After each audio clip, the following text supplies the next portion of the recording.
It's not about you.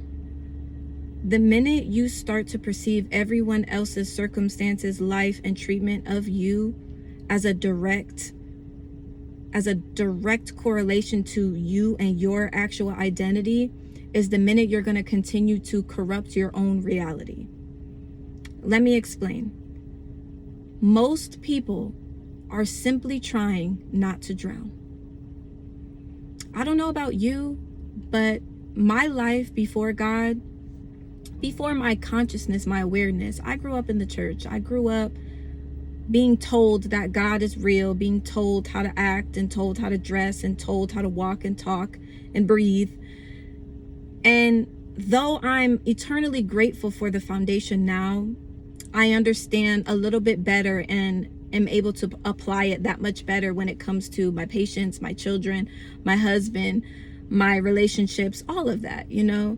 I didn't have a living, breathing, present relationship with God until I was mid-20s, and I'm in my 30s now. I was baptized at 14, and I was making a promise before truly even understanding what the promise was. So that automatically put a target on my back, because we know that the enemy is looking for those in infancy stages.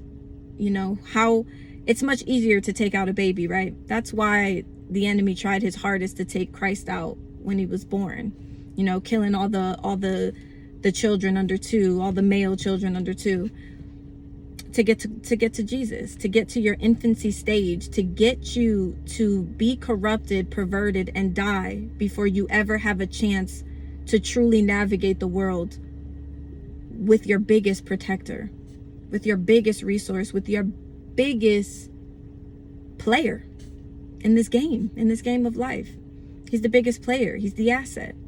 He's what's going to help you win the game of life, because the true competition in life is yourself. It's your alter self. It's yourself that's at your lowest vibration. It's the you that wants to bring you down with you, because the minute you're able to leave this world, your spirit, you're not taking this body with you. So you have to tell your body what we're going to do. You are in competition with yourself. You are in competition with your lower self, utilizing your higher self and your higher nature. So with that being said, every interaction, every relationship, every time we come across a person, a place, or a thing, we have to remove ourselves out of the equation. Remove yourself. Don't make it about you. Will people try to make it about you? Of course. This is the premise of projection and, the tit for tat kind of behavior when dealing with somebody that doesn't want to take accountability. But it doesn't take away from you and the part that you will always be able to play, and the ultimate control that you will always have is over yourself. Remind yourself that it's not about you.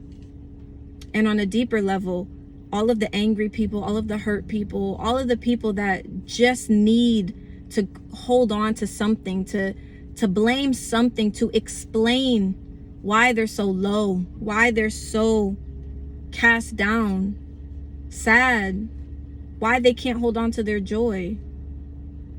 Think about that. Misery does love company.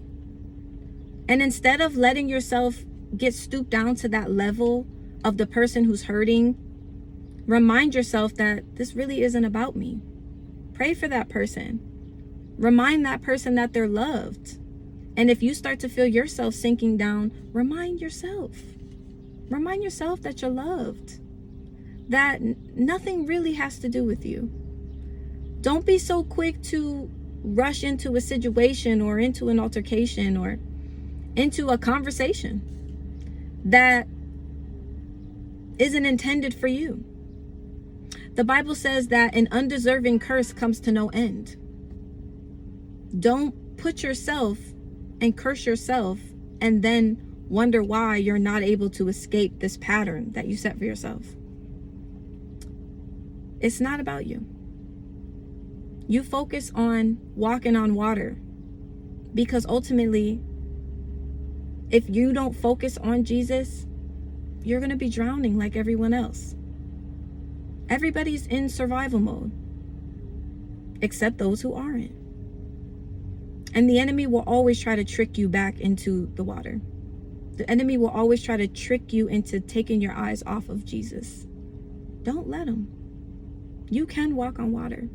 You're not drowning. And when you look around and you see everyone who is drowning, don't get angry at them for drowning, for trying to claw at you, for trying to get out of the water. Pray for them. Love them. And like Christ says, if you can snatch them up, then you have won them over, and you have the hand and potential and capacity to save somebody like you were. Okay, love you. Bye.